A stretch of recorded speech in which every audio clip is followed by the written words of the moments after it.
Nous avons vu dans notre étude sur les 7 sceaux que les 7 trompettes font partie de ce 7e sceau. Ce sceau manifeste comment Dieu a fait sa part de l'alliance ou du contrat établi avec son peuple. Il a aidé son peuple, il est intervenu dans l'histoire pour que ses enfants puissent accomplir leur part dans l'alliance. Ce sont les trompettes qui vont nous montrer comment Dieu a puni les puissances politiques et religieuses qui luttèrent contre son peuple. Les 4 premières trompettes révèlent des punitions administrées à l'Empire romain. La 5e et la 6e trompette révèlent des punitions envoyées contre la papauté. Et la 7e nous révèle des événements futurs. C'est ce que Dieu fera contre les puissances qui vont former l'image de la bête à la fin de l'histoire de notre terre pour détruire ou anéantir ses enfants. Dieu sera pleinement justifié devant la cour céleste et ses enfants aussi.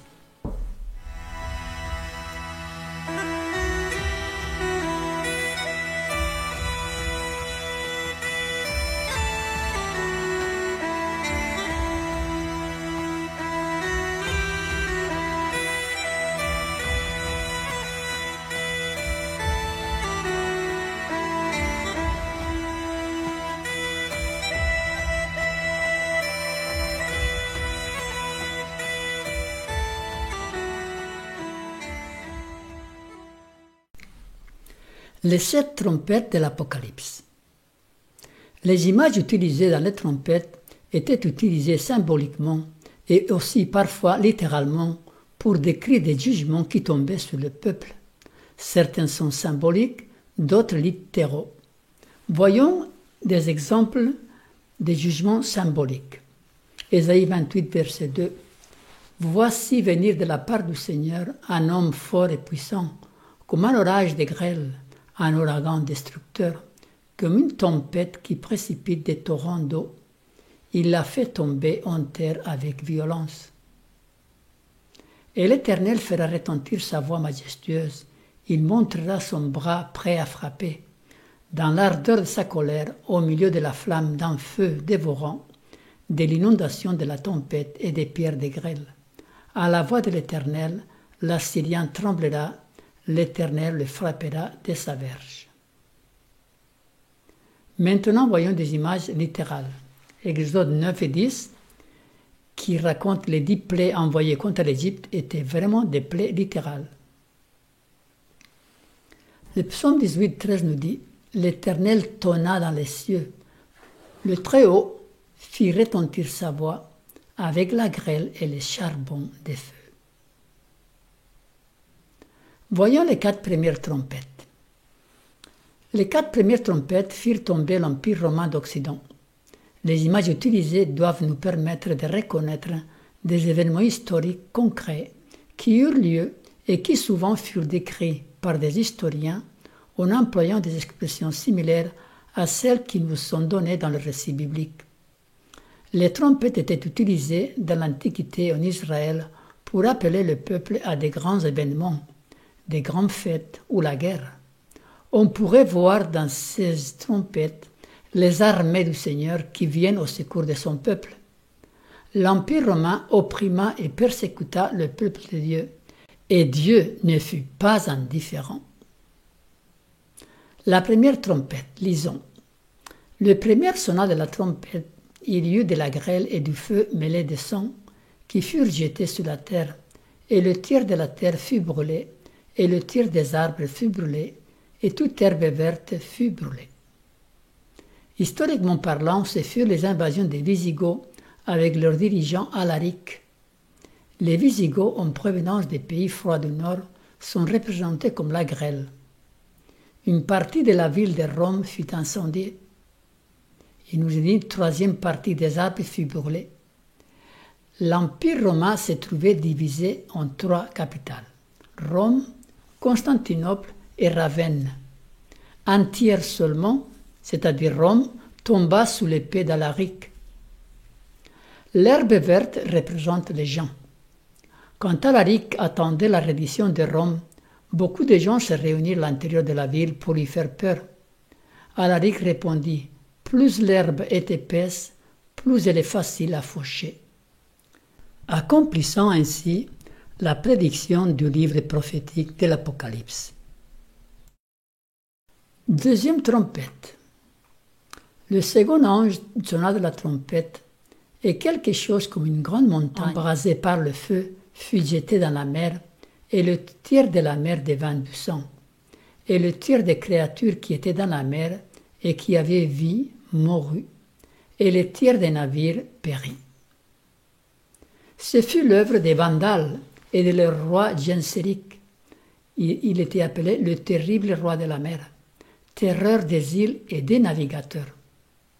Ce furent des vrais pirates qui semaient la terreur partout où ils passaient. La capitale de Rome fut saccagée et pillée plusieurs fois pendant cette période. Les images utilisées dans la prophétie sont très adaptées. Le feu jeté dans la mer nous fait voir les conflits navals qui eurent lieu en pleine mer. Voici comment l'historien Gibbon décrit l'invasion des Vandales et qui nous fait penser à ce que la Bible nous dit. Il nous dit, comme une grande montagne en feu, ils arrivèrent des terres chaudes de l'Afrique. La troisième trompette. Le troisième ange sonna de la trompette, et il tomba du ciel une grande étoile ardente comme un flambeau, et elle tomba sur les tiers des fleuves et sur les sources des eaux. Le nom de cette étoile est absinthe, et le tiers des eaux fut changé en absinthe, et beaucoup d'hommes moururent par les eaux, parce qu'elles étaient devenues amères. Après les Vandales, ce furent les Huns, qui envahirent l'Empire romain en l'affaiblissant terriblement. Le roi des Huns, Attila, s'est nommé lui-même le Fouet des dieux. Il vint de l'Orient comme les étoiles, et partout où il passait, il laissait derrière lui l'amertume, la mort et la destruction. Écoutez ce qu'il disait lui-même et qui nous fait penser aux déclarations prophétiques. Les étoiles tombent, la terre tremble. Je suis le marteau du monde, et là où mon cheval met ses pieds, l'herbe ne repousse plus. La quatrième trompette. Le quatrième ange sonna de la trompette, et le tiers du soleil fut frappé, et le tiers de la lune, et le tiers des étoiles, afin que le tiers en fût obscurci, et que le jour perdit un tiers de sa clarté, et la nuit de même. Ce fut le roi Odoacre, roi des Hérules, qui fit abdiquer le dernier empereur romain, Romulus Augustulus, en 476. L'empereur était considéré comme le dieu soleil, et ses instruments de gouvernement, le Sénat et l'Assemblée, pouvaient être comparés à la lune et aux étoiles. Il nous est dit, le tiers de sa clarté fut affecté. Ceci nous fait penser à Rome, le tiers des capitales de l'Empire. Ravenne et Constantinople ne furent pas affectés. Ensuite, un ange avertit des 3 malheurs qui vont tomber sur la terre. Je regardai et j'ai entendu un aigle qui volait au milieu du ciel, disant d'une voix forte, « Malheur, malheur, malheur aux habitants de la terre, à cause des autres sons de la trompette des 3 anges qui vont sonner. » Ces 3 malheurs sont les 3 dernières trompettes. Voyons la 5e trompette. La 5e trompette, comme nous l'avons indiqué plus haut, va affecter la papauté. Donc ce fut pendant la période entre la 4e et la 5e trompette que celle-ci apparut sur la scène du monde. Voyons un peu sa naissance et nous reviendrons plus tard aux trompettes. Tant que l'Église chrétienne fut persécutée, elle resta relativement pure dans ses doctrines. Avec l'arrivée de l'empereur Constantin, les choses changèrent lamentablement. L'union de l'Église et de l'État n'a jamais été bonne, ni pour l'une ni pour l'autre. Le gouvernement devient despote et l'Église se corrompt. Les évêques des différentes grandes villes de l'Empire se disputaient entre eux la suprématie. L'évêque d'Alexandrie, celui de Constantinople et celui de Rome. La simplicité de la foi s'est perdue et l'ambition humaine des gloires et des puissances personnelles prit sa place. C'est ainsi que l'on vit des conflits internes entre les différents évêques dans leur lutte pour la suprématie. Ce fut finalement en 533 que l'empereur romain à Constantinople, Justinien, déclara l'évêque de Rome la tête de toutes les églises chrétiennes, ou Pontifex Maximus. La papauté était née, et à partir de là, tous ceux qui ne voulaient pas se soumettre à son autorité étaient persécutés par le bras militaire du gouvernement romain. L'Église cessa d'être une assemblée de croyants pour devenir un parti politique avec le contrôle du monde en vue. Rien n'a été épargné depuis en vue de la réalisation de ces plans, et nous verrons encore à la fin de l'histoire de notre monde une accentuation de ce but de domination. L'année 538 marqua le début de la période prophétique des 1260 années, ou 42 mois de l'Apocalypse, ou les 1 temps, 2 temps et la moitié d'un temps du livre de Daniel. C'est la même période. Ça équivaut à 1260 années. Il est très important de comprendre cette prophétie car elle est à la base de nombreuses autres prédictions que nous devons étudier. Dans le chapitre 12 de l'Apocalypse, nous trouvons cette même période. Le but du dragon a toujours été le même, pousser les hommes à la révolte contre Dieu. Par 1000 moyens détournés, il arrive à ses fins. Il utilise tous les moyens à sa disposition. Il a utilisé des rois, des empires, des papes et des évêques tout au long de l'histoire du christianisme. Quand Jésus mourut sur la croix, l'univers entier fut témoin de la malignité de Satan, de sa cruauté et de sa haine farouche envers le Fils de Dieu. La croix marqua le début de sa fin. S'il y avait eu des doutes dans les esprits de certaines créatures célestes avant la croix concernant le caractère et l'amour de Dieu envers ses créatures, ils furent balayés rapidement par le calvaire et les scènes qui l'entourèrent. Satan fut rempli de colère, sachant que sa destruction finale était une question de temps. C'est pourquoi réjouissez-vous, cieux, et vous qui habitez dans les cieux, malheur à la terre et à la mer, car le diable est descendu vers vous, animé d'une grande colère, sachant qu'il a peu de temps. Malheur à la terre et à la mer. Le diable est descendu vers vous en frémissant de rage. Il sait bien que ses jours sont comptés et qu'il ne lui reste que peu de temps pour accomplir ses desseins.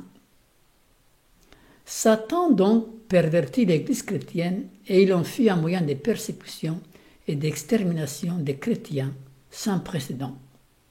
Depuis la naissance de la papauté en 538, avec l'appui de l'empereur Justinien, celle-ci prit de plus en plus de pouvoir entre ses mains. Bientôt le pape agissait plus comme un général qu'autre chose. Il mettait les rois en place et les enlevait à son gré. Le Saint-Empire romain, dirigé par la papauté, fut un empire très solide. Si Dieu n'était pas intervenu dans l'histoire, aucun chrétien n'aurait survécu à la période des persécutions. Et c'est justement le but des trompettes de montrer comment Dieu a limité la puissance du dragon pour permettre à son peuple de faire face à un si puissant ennemi. Autrement, la lutte aurait été trop inégale. Et les 2 ailes du grand aigle furent données à la femme, afin qu'elle s'envolât au désert vers son lieu, où elle est nourrie un temps, des temps, et la moitié d'un temps, loin de la face du serpent. L'Église allait être soutenue pendant 1260 années de persécution, 3 ans et demi. Un an égale 360 jours, la moitié d'une année 180 et 2 ans 720. Donc 1260. Cette période commença donc en 538 et par un simple calcul, nous arrivons à la date de 1798. Que s'est-il passé en 1798 à la fin de cette période? Les troupes de Napoléon étaient en train de réaliser la conquête de l'Italie et par son général Berthier, elle prit le pape de faire prisonnier en France où il mourut l'année suivante. La papauté venait de recevoir la blessure mortelle annoncée par la prophétie biblique. Et j'ai vu l'une de ces têtes comme blessée à mort, mais sa blessure mortelle fut guérie, et toute la terre était dans l'admiration derrière la bête. La période prophétique qui lui avait été accordée, des 1260 années, touchait à sa fin. Le monde rentrait dans une nouvelle ère. C'est ce que la Bible appelle le temps de la fin.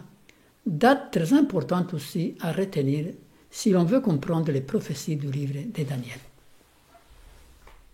Revenons maintenant à la 5e trompette. Le 5e ange sonna de la trompette et j'ai vu une étoile qui était tombée du ciel sur la terre. La clé du puits de l'abîme lui fut donnée. Et elle ouvrit le puits de l'abîme, et il monta du puits une fumée comme la fumée d'une grande fournaise, et le soleil et l'air furent obscurcis par la fumée du puits. De la fumée sortirent des sauterelles qui se répandirent sur la terre, et il leur fut donné un pouvoir comme le pouvoir qu'ont les scorpions de la terre. Il leur fut dit de ne point faire de mal à l'herbe de la terre, ni à aucune herbe, ni à aucun arbre, mais seulement aux hommes qui n'avaient pas le sceau de Dieu sur le front. Il leur fut donné non de les tuer, mais de les tourmenter pendant 5 mois, et le tourment qu'elles causaient était comme le tourment que cause le scorpion quand il pique un homme.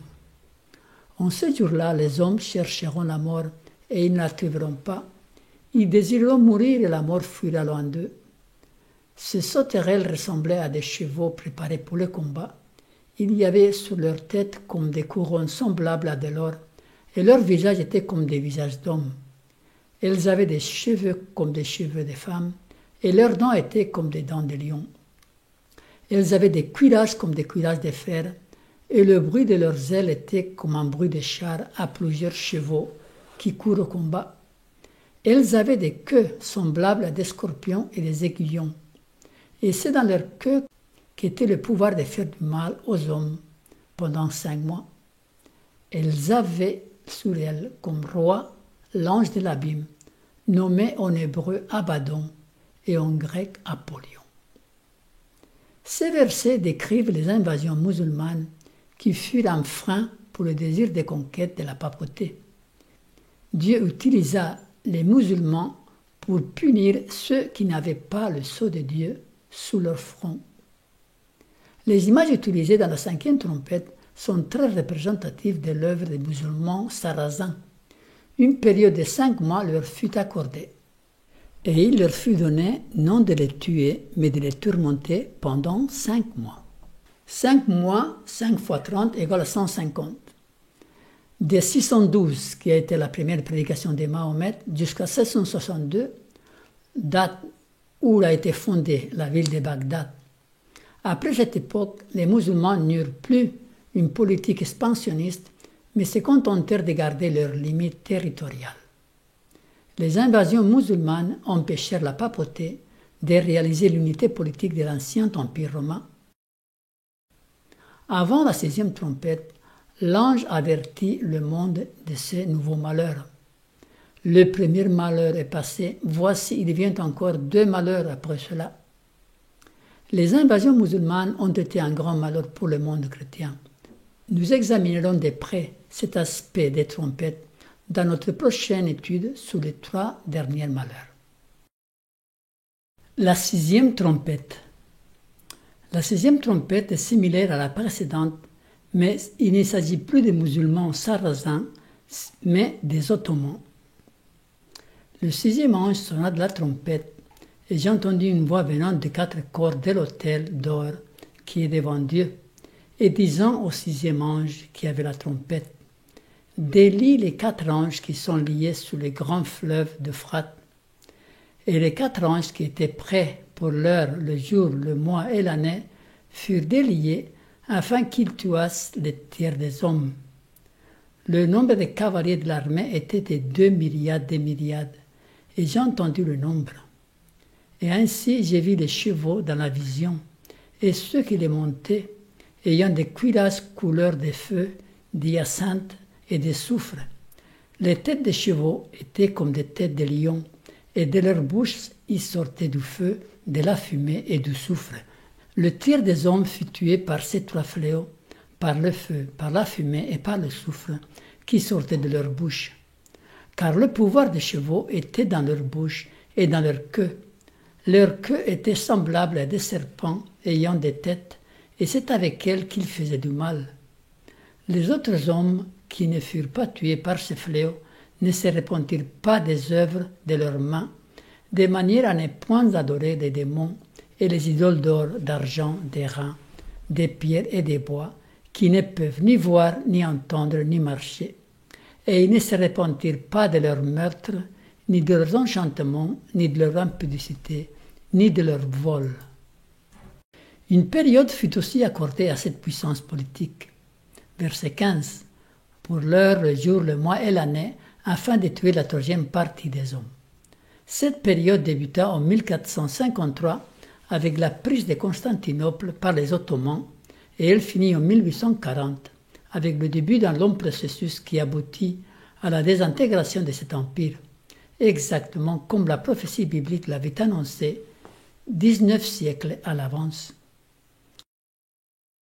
La période est de 1 heure, qui équivaut à 15 jours, un jour équivaut à un an prophétique, un mois équivaut à 30 ans, et un an équivaut à 360 ans. Si vous additionnez tout ça, nous obtenons 391 années et 15 jours. Le 27 juillet 1449 commença le siège de Constantinople, et exactement 391 années et 15 jours plus tard, le 11 août 1840, l'envoyé ottoman arriva en Égypte pour soumettre son empire entre les mains des puissances européennes. Cette prophétie fut interprétée vers les années 1838 par Josiah Leach, un pasteur américain. Il publia cette étude en 1838, 2 ans avant sa réalisation, annonçant la date du 11 août 1840 comme la fin de la puissance ottomane. Les incrédules furent mis en alerte et ils attendirent avec impatience le déroulement des événements pour voir quelle en serait l'issue. Certains proclamèrent que si la chose arrivait telle qu'elle avait été annoncée par Josiah Leach, cela prouverait la véracité de l'interprétation prophétique qui veut qu'un jour prophétique égale à une année littérale.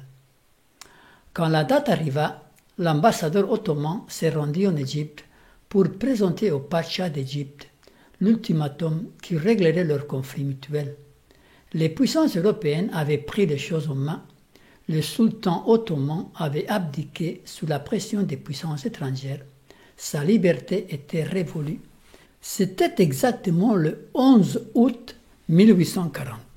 Cette étonnante prédiction donna une forte poussée au mouvement millérite des réveils de cette époque. La confiance dans la parole de Dieu s'est vue grandement augmentée. Il y a une deuxième interprétation intéressante concernant les dates qui diffère légèrement mais qui est aussi digne d'être mentionnée. Elle ne tient pas compte de l'heure, dont la période est de 391 années. Elle débuta en 1453 avec la chute de Constantinople et elle finit en 1844 avec la loi de tolérance qui marqua la fin de la période où cette puissance allait tuer la troisième partie des hommes. Dieu utilisa les Ottomans pour punir sévèrement ceux qui ne se repentirent pas de leur meurtre, ni de leur enchantement, ni de leur impudicité, ni de leur vol.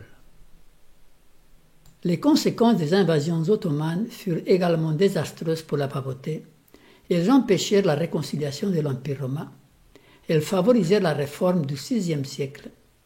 Effectivement, en plein mouvement de réforme, Soliman le Magnifique, roi des Ottomans, commença à envahir le sud de l'Autriche. Charles Quint, empereur du Saint-Empire romain, dut laisser de côté les disputes théologiques pour s'engager dans la guerre. Luther fut laissé tranquille dans son coin, et c'est ainsi qu'il put continuer à mettre les bases qui serviraient plus tard au triomphe de la Réforme. Donc, la 5e et la 6e trompette eurent comme résultat un affaiblissement de la puissance de la papauté qui, autrement laissée sans opposant, aurait écrasé certainement tous les vrais chrétiens qui ne se conformaient pas à sa politique. La 7e trompette.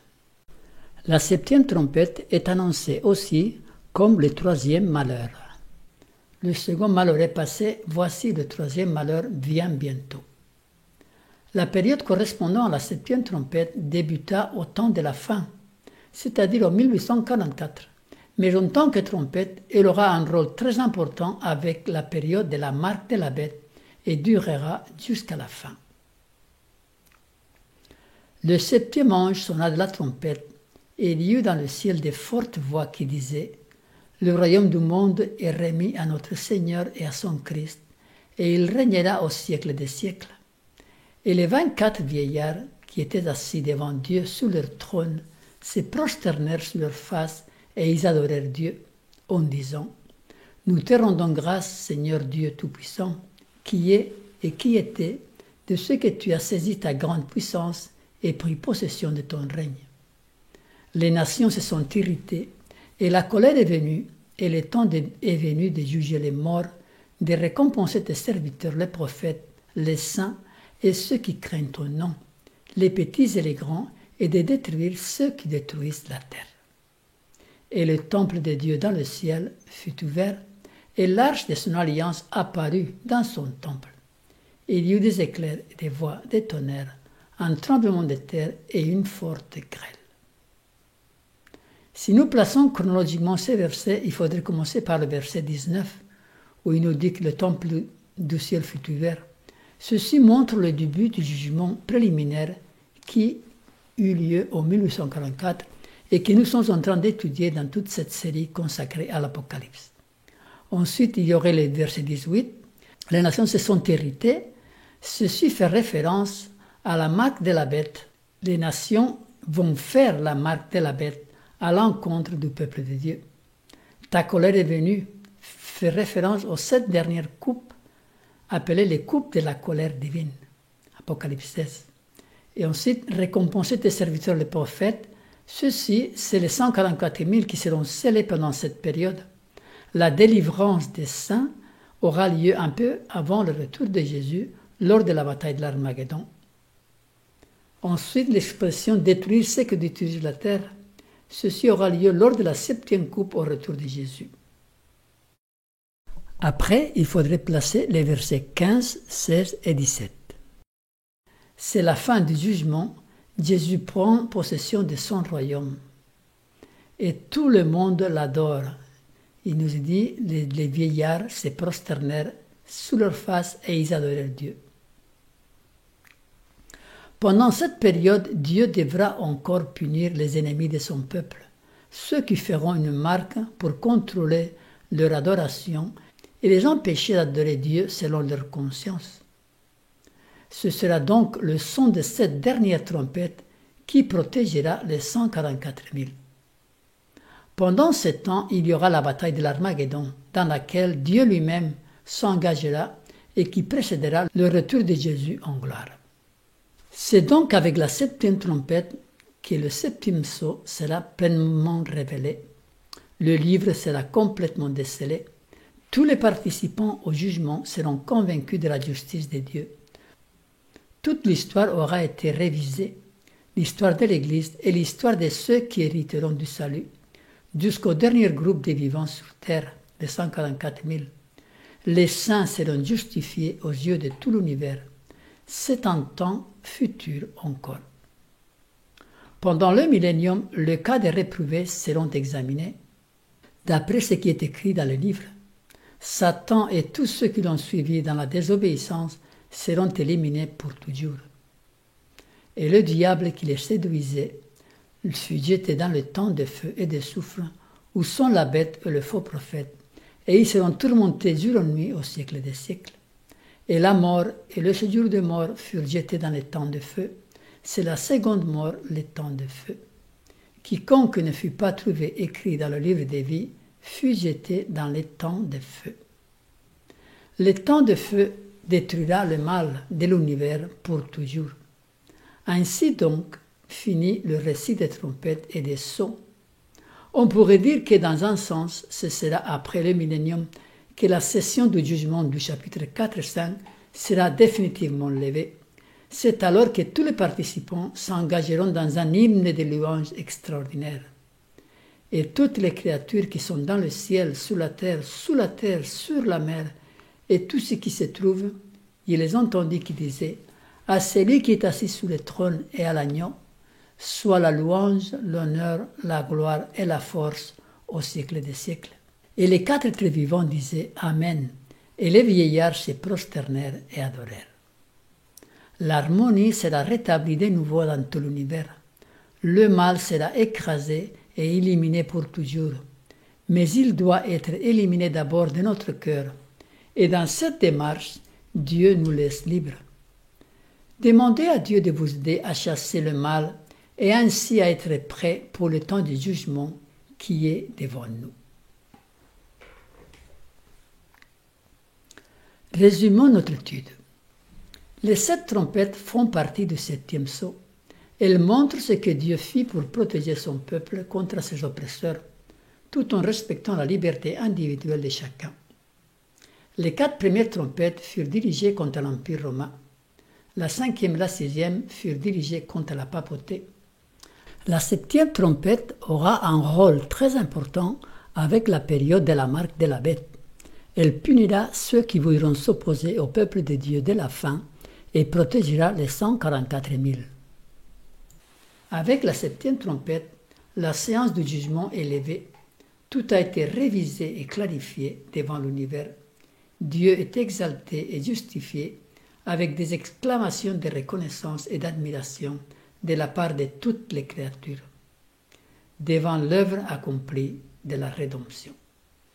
Le mal sera anéanti définitivement, mais nous devons d'abord collaborer avec Dieu pour qu'il soit chassé de notre cœur.